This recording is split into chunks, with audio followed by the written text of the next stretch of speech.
नमस्कार दोस्तों, आज हम लोग new NCERT geography class 7 exercise 2 है। टॉपिक है हमारी पृथ्वी के अंदर।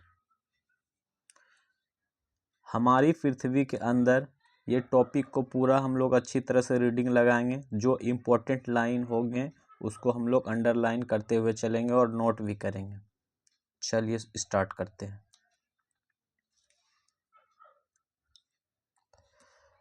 हमारी पृथ्वी एक गतिशील ग्रह है। पृथ्वी जो है एक गतिशील ग्रह है। मतलब गतिशील ग्रह का मतलब हुआ कि गति वाला ग्रह, मतलब रोटेशन, मतलब घूमते रहता है। ठीक है।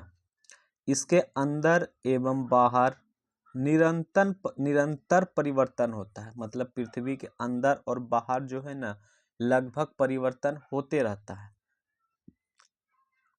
क्या आप कभी सोचा है कि पृथ्वी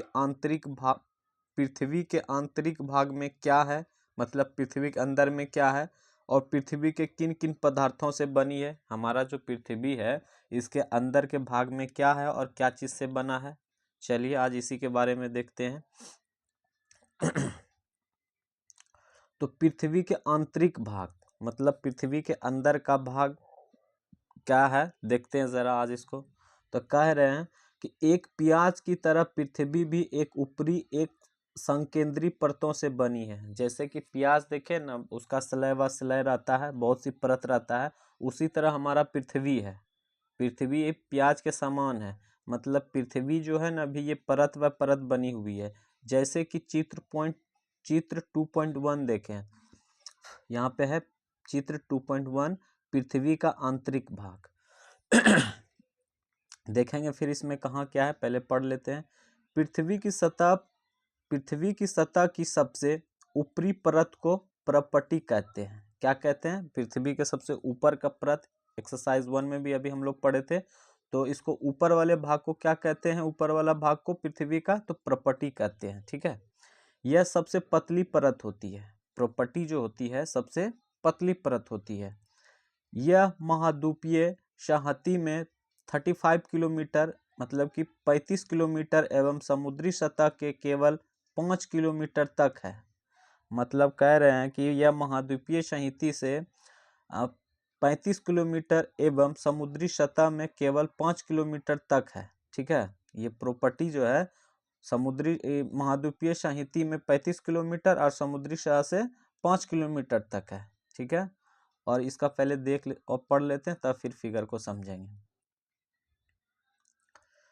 महाद्वीपीय संहति मुख्य रूप से सिलिका एवं एल्यूमिना जैसे खनिजों से बनी है। महाद्वीपीय संहति जो है इसका क्या चीज से बना हुआ है? सिलिका और एल्यूमिना जैसे पदार्थ खनिजों से बनी हुई है। इसलिए इसे सीएल मतलब सीएल कहा जाता है। सीएल का मतलब क्या हो गया? सोहरसिकर से हो गया सिलिका तथा एल से हो गया एल्यूमिना, इसलिए क्या कहा जाता है? सीएल कहा जाता है। महासागर की प्रपट्टी मुख्यतः सिलिका एवं मैग्नीशियम की बनी है। महासागर की प्रपट्टी सिलिका और मैग्नीशियम से बनी है, इसलिए इसे सीमे कहते हैं। सीमे का मतलब हो गया सोहरसिकर से हो गया सिलिका तथा में से हो गया मैग्नीशियम। चित्र 2.2, ये चित्र 2.2 है। ठीक है। ये चित्र 2.2 है, महाद्वीपीय एवं महासागर की प्रॉपर्टी। चलिए, प्रॉपर्टी के ठीक नीचे मेंटल होता है। क्या होता है? प्रॉपर्टी के ठीक नीचे मेंटल होता है, जो 29,000 मतलब 29,000 नहीं है, 2900 किलोमीटर मतलब 2900 किलोमीटर गहराई तक फैला होता है। कितना फैला होता है? तो 2900 किलोमीटर तक गहराई तक फैला होता है। इसकी सबसे आंतरिक परत क्रोड है। अब थोड़ा सा इसको डिटेल्स में समझते चलेंगे। पहले देख लेते हैं पृथ्वी का आंतरिक भाग क्या क्या बना हुआ होता है। तो ये एक प्याज स्लय का आकार का होता है, परत व परत। ये ऊपरी परत हो गया, ये प्रॉपर्टी कहते हैं। ये वाला भाग हो गया स्थल मंडल, और ये जो येलो वाला दिख रहा है ये मेंटल है, क्रोड मेंटल है। और ये सीमा हो गया जो सिलिकॉन और मैग्नीशिया से बना था, और ये बाह्य क्षेत्र हो गया, ये क्रोड है, ये आंतरिक क्रोड है ये वाला। ठीक है, तो ये हमारा क्या था, पृथ्वी का आंतरिक भाग था सारा। चलिए और आगे देखते हैं यहाँ पे क्या है। ये भी एक है चित्र, ये क्या चीज़ का चित्र है, तो ये है महाद्वीपीय प्रपट्टी एवं महासागरीय प्रपट्टी। तो ये देखिए यहाँ पे क्या है, ये वाला क्षेत्र हो गया महासागर, और ये वाला येलो वाला हो गया महासागरीय प्रपट्टी, और यहाँ पे जो है ये महाद्वीपीय प्रपट्टी और ये महाद्वीपीय है। चलिए कुछ और इससे प्रश्न है, ऊपर देख ही लेते हैं। क्या आप जानते हैं, इसको भी पढ़ते चलेंगे। विश्व का सबसे गहरी खान दक्षिण अफ्रीका में स्थित है तथा इसकी गहराई लगभग 4 किलोमीटर है। विश्व की सबसे गहरी खान कहाँ है, मतलब सबसे गहरा खान कहाँ है, तो दक्षिण अफ्रीका में है। ये भी प्रश्न है, जो कि लगभग 4 किलोमीटर तक है। ठीक है, तेल की खोज में इंजीनियर ने 6 किलोमीटर गहराई तक खोद चुके हैं। तेल की खोज मतलब ऑयल के लिए खोज के लिए उसको क्या किया गया है, 6 किलोमीटर तक गहराई तक खोद चुके हैं। पृथ्वी के केंद्र तक पहुंचने के लिए केंद्र तक पहुंचने के लिए जो बिल्कुल असंभव है। मतलब 6 किलोमीटर खोदने के बाद थोड़ी है कि पृथ्वी के केंद्र तक पहुंच जाएंगे, ये संभव है। आपको समुद्र की सतह पर 6000 किलोमीटर गहराई तक खोदना होगा। समुद्र की तल जो होता है ना, सतह पर वहाँ पे 6000 किलोमीटर तक गहराई तक खोदना होगा, तभी हम पृथ्वी के केंद्र तक पहुंच सकते हैं। चलिए आगे का,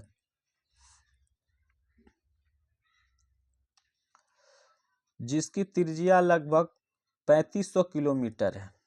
यह मुख्यतः निकल एवं लोहे की बनी होती है। इसे नीफे कहते हैं। नीफे इसलिए कहते हैं, नी से हो गया निकेल तथा फे से हो गया फेरस, इसलिए इसको नीफे कहते हैं। केंद्रीय कोड का तापमान एवं दाब काफी उच्च होता है। केंद्रीय कोड जो होता है, केंद्रीय कोड का एक बार चित्र पहले देख लीजिए। केंद्रीय कोड ये हो गया, केंद्रीय कोड मतलब अंतरिक्ष कोड। इसका क्या हो बोल रहे हैं यहाँ पे, केंद्रीय कोड का तापमान एवं दाब बहुत उच्च होता है, बहुत ज़्यादा ही होता है उनका। ठीक है, चलिए अब देख लेते हैं सेल एवं खनिज। सेल एवं खनिज, पृथ्वी की प्रॉपर्टी अनेक प्रकार के सेलों से बनी है। पृथ्वी की प्रॉपर्टी जो है अनेक प्रकार की सेलों से बनी है। पृथ्वी की प्रॉपर्टी बनाने वाले खनिज पदार्थ के किसी भी प्राकृतिक पिंड को सेल कहते हैं। सेल किसे कहते हैं, तो पृथ्वी की प्रॉपर्टी बनाने वाले खनिज पदार्थ को किसी भी प्राकृतिक पिंड को सेल कहते हैं। सेल विभिन्न रंग, आकार एवं गठन की हो सकती है, मतलब कलरफुल हो सकता है अलग अलग का। ठीक है, मुख्य रूप से सेल 3 प्रकार की होती है। मुख्य रूप से 3 ही प्रकार के होते हैं। कौन कौन, तो आग्नेय जिसको इग्नियस कहते हैं इंग्लिश में, शैल अवसादी इंग्लिश में सेडिमेंट्री कहते हैं, और एक सेडिमेंट्री सेल मतलब, और एक हो गया कायांतरित इंग्लिश में इसको कहते हैं मेटामॉर्फिक सेल कहते हैं। ठीक है, 3 सेल कितने प्रकार के होते हैं, तो 3 प्रकार के। कौन कौन, आग्नेय सेल, अवसादी सेल, कायांतरित सेल। आग्नेय को इग्नियस कहते हैं इंग्लिश में, अवसादी को सेडिमेंट्री कहते हैं, सेडिमेंट्री, और कायांतरित को कहते हैं मेटामॉर्फिक। ठीक है, अब आगे की ओर चलते हैं। द्रवित मैग्मा को ठंडा होकर ठोस हो जाता है। जब द्रवित मैग्मा ठंडा होकर ठोस हो जाता है, तो इस प्रकार बने सेल को आग्नेय सेल कहते हैं। मैग्मा मतलब वोल्केनो से जो निकलता है ना, वो निकलने के बाद जब वो गर्म पदार्थ जो निकलने के बाद ठंडा हो जाता है ना, तो इस प्रकार से ठंडा होने वाले सेल को क्या कहते हैं, आग्नेय सेल कहते हैं। इन्हें प्राथमिक सेल भी कहते हैं। प्राथमिक सेल किसको कहते हैं, तो आग्नेय सेल को प्राथमिक सेल कहते हैं। आग्नेय सेल 2 प्रकार की होती है, अंतर्भेदी सेल और बहिर्भेदी सेल। मतलब आग्नेय सेल भी कितने प्रकार के होते हैं, 2 प्रकार के होते हैं। कौन, तो अंतर्भेदी सेल और बहिर्भेदी सेल, मतलब अंदरूनी वाला भाग और एक बाहरी वाला भाग। क्या आप ज्वालामुखी से निकलने वाली लावा की कल्पना कर सकते हैं। वास्तव में आग की ही तरह लाल द्रवित मैग्मा ही लावा है। मतलब जो उससे लिक्विड टाइप का निकलता है आग का, उसको ही हम लोग क्या कहते हैं, लाल द्रवित मैग्मा, जो पृथ्वी के आंतरिक भाग से निकलकर सतह पर आता है। मतलब इंटरनल, मतलब अंदर की भाग से वो लिक्विड आग के तरह निकलता है। जब द्रवित लावा पृथ्वी की सतह पर आता है, जब वो अंदर से बाहर की ओर पृथ्वी पर आता है, तो यह तेजी से ठंडा होकर ठोस बन जाता है। मतलब यहाँ के वायु में जैसे वायु का प्रकोप होता है उस पर, तो वो गर्म से क्या होता है, ठंडा हो जाता है। और जैसे ठोस बनने शुरू होता है तो प्रपटी पर इस प्रकार से बने शेल को बृहभेदी आग्नेय शेल कहते हैं। बाह्यभेदी आग्नेय शेल मतलब बाहर की ओर, वो तो इंटरनल निकला था तो उसको क्या कहते थे, अंतर्भेदी, और उसके बाद वो बाहर निकला तो उसको क्या कहेंगे, बहिर्वेदी सेल। ठीक है। इनकी संरचना बहुत महीन दाने वाले होती है। उदाहरण के लिए बेसाल्ट, दक्कन पठार बेसाल्ट सेलों से ही बना है। दक्कन का जो पठार है कौन सा सेल से बना है, तो बेसाल्ट के सेल से बना है। ठीक है। द्रवित मैग्मा कभी कभी भूपट्टी के अंदर गहराई में ही ठंडा हो जाती है। कभी कभी जो है ना, जो जहाँ से वो निकलते हैं वोल्केनो से, तो वहीं पे रास्ते में ही ठंडा हो जाते हैं। इस प्रकार बने ठोस सेलों को अंतर्भेदी आग्नेय शेल कहते हैं। ठीक, अब समझ में आ रहा है। जो मतलब अंदर ही ठोस रूप में परिवर्तन हो गया उसको अंतर्भेदी, और जो बाहर निकल के ठोस में संरचना में बन गया तो उसको बाहिर्भेदी आग्नेय शेल कहेंगे। ठीक है। धीरे धीरे ठंडा होने के कारण ये बड़े दानों के रूप में ले लेते हैं।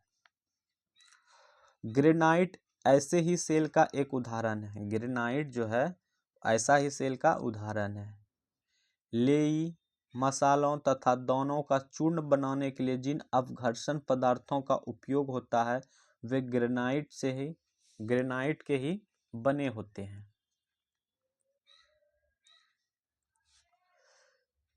शैल लुढ़ककर, चटककर तथा एक दूसरे से टकराकर छोटे छोटे टुकड़ों में टूट जाती है। इन छोटे कणों को अवसाद कहते हैं। यह अवसाद हवा, जल आदि के द्वारा एक स्थान से दूसरे स्थान पर पहुंचकर जमा कर दिए जाते हैं।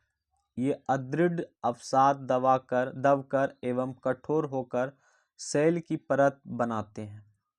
इस प्रकार की सेलों को अवसादी सेल कहते हैं। उदाहरण के लिए बलुआ पत्थर रेत के दाने से बना है।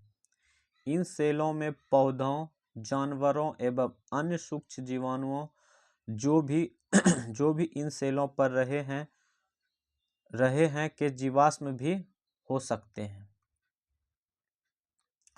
आग्नेय एवं अवसादी सेल उच्च ताप एवं दाब के कारण कायांतरित सेल में परिवर्तन हो सकती है। मतलब आग्नेय और अवसादी सेल है ना, मतलब ज़्यादा टेम्परेचर होने के कारण और ज़्यादा प्रेशर होने के कारण वो कायांतरित सेल में परिवर्तन हो जाता है। मतलब ज़्यादा ताप और ज़्यादा दाब उस पर लगाएंगे तो परिवर्तित होकर वो कायांतरित सेल में परिवर्तन हो सकती है। उदाहरण के लिए चिकनी मिट्टी स्लेट में एवं चूना पत्थर संगमरमर में परिवर्तित हो जाती है।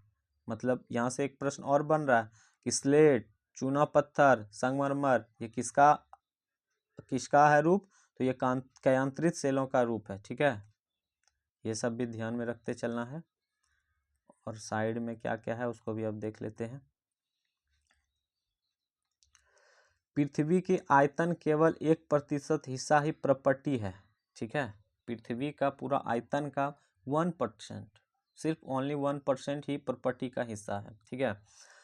84% मेंटल एवं 15% हिस्सा क्रोड है। पृथ्वी के त्रिज्या 6371 किलोमीटर, ये इम्पोर्टेंट लाइन है, इसको याद रखिएगा कि पृथ्वी का त्रिज्या कितना किलोमीटर है, रेडियस उसका कितना है पृथ्वी का, तो 6371, मतलब 6371 किलोमीटर। ठीक है। और पूछ दे कि प्रॉपर्टी कितना परसेंट है, तो 1%। मेंटल कितना है, तो 84%। और क्रोड कितना है, तो 15%। टोटल मिलके 100% हो गया। ठीक है। और त्रिज्या पूछ दे पृथ्वी का, तो 6371 किलोमीटर। शब्द की उत्पत्ति। इग्नियस, इग्नियस एक लैटिन शब्द है, ठीक है, इग्नियस एक लैटिन शब्द है। इग्निस जिसका अर्थ है अग्नि, इग्नियस मतलब अग्नि। सेंडिमेंट्री, सेंडिमेंट्री लैटिन शब्द है, ये भी लैटिन शब्द है।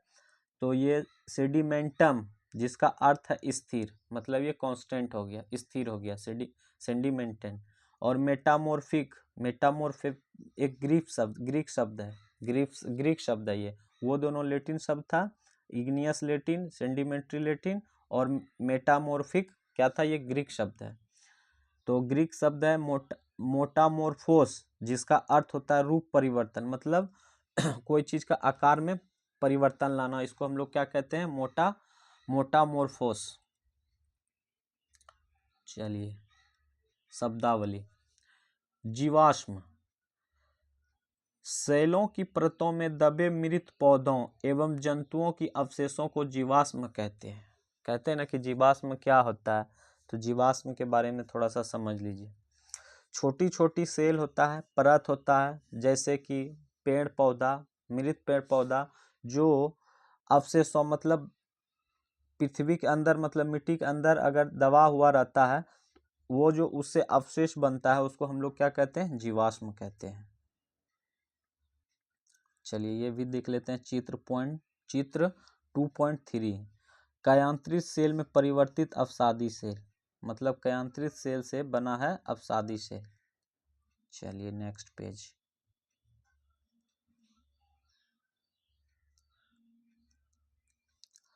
सेल हमारे लिए बहुत उपयोगी है, सेल जो है हमारे जीवन के लिए बहुत उपयोगी है।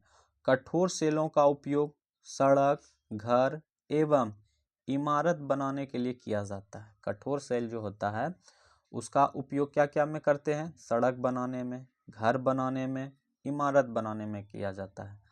आप पत्थरों का उपयोग कई खेलों में करते हैं, उदाहरण के लिए 7 पत्थर, पिट्टू, चिब्बी डड्डी, टापू या किट किट, 5 पत्थर गिट्टी आदि। आप अपने दादा दादी, माता पिता, पड़ोसियों आदि से पूछकर कुछ अन्य खेलों की जानकारी प्राप्त करें।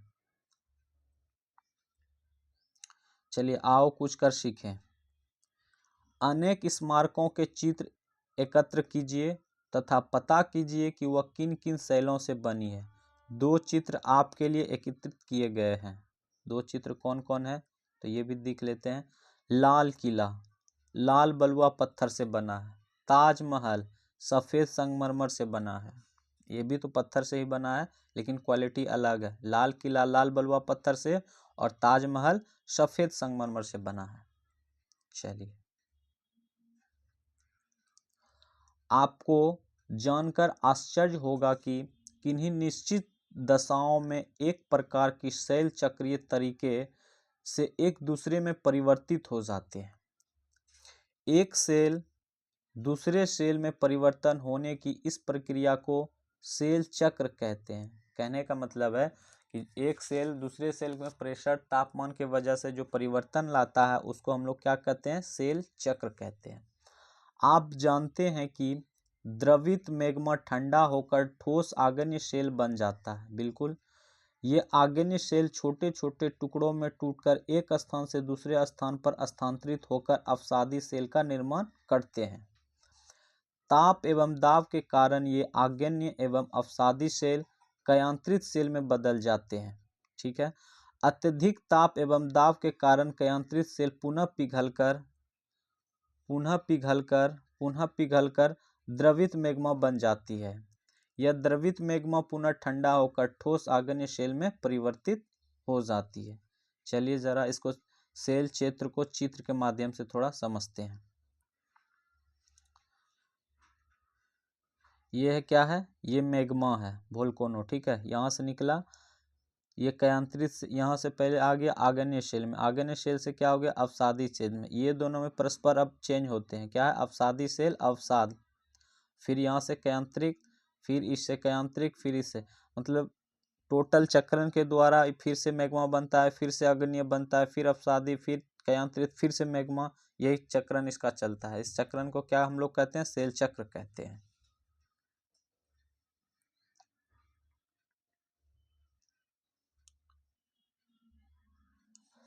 सेल विभिन्न खनिजों से बनी होती है। सेल जो है हमारा विभिन्न खनिज मतलब बहुत सारे खनिजों से बनी होती है।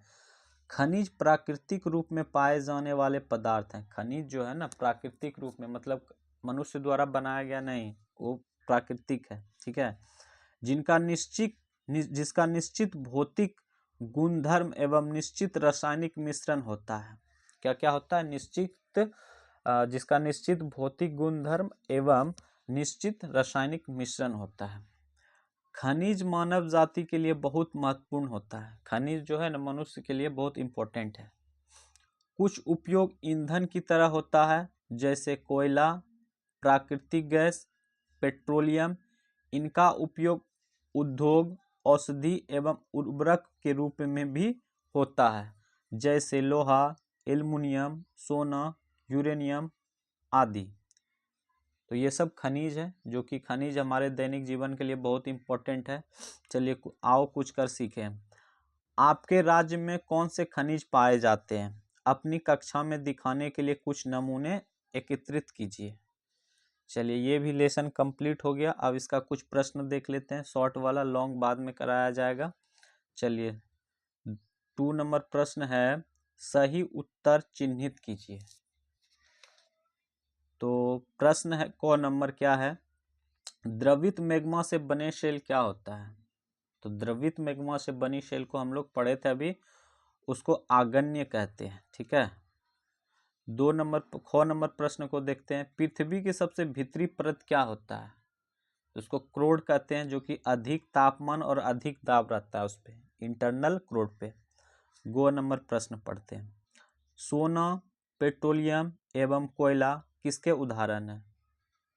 तो अभी तो पढ़े थे तुरंत कि खनिज का उदाहरण अभी जस्ट पढ़े थे। घ नंबर प्रश्न, सेल जिसमें जीवाश्म होता है।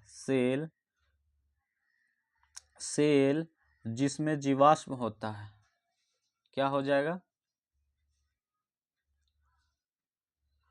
सेल जिसमें जीवाश्म होता है उसको क्या कहते हैं? अवसादी सेल, ठीक है। और 4 नंबर है, पृथ्वी की सबसे पतली परत क्या है? तो सबसे पतली परत ऊपर वाला परत था, शुरू में बताए थे। ये 1 नंबर हो जाएगा, प्रॉपर्टी कहते हैं इसको, ठीक है। चलिए अब 3 नंबर प्रश्न है।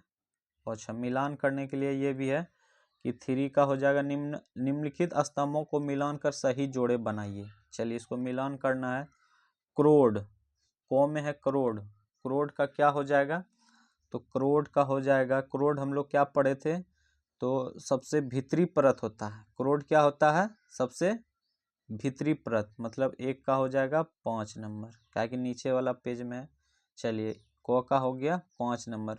क्रोड क्या होता है? सबसे पृथ्वी का भीतरी परत। अब क्या है? ख नंबर में है खनिज। खनिज क्या है? तो खनिज हो जाएगा एक निश्चित, खनिज हो जाएगा यह एक निश्चित रासायनिक मिश्रण होता है।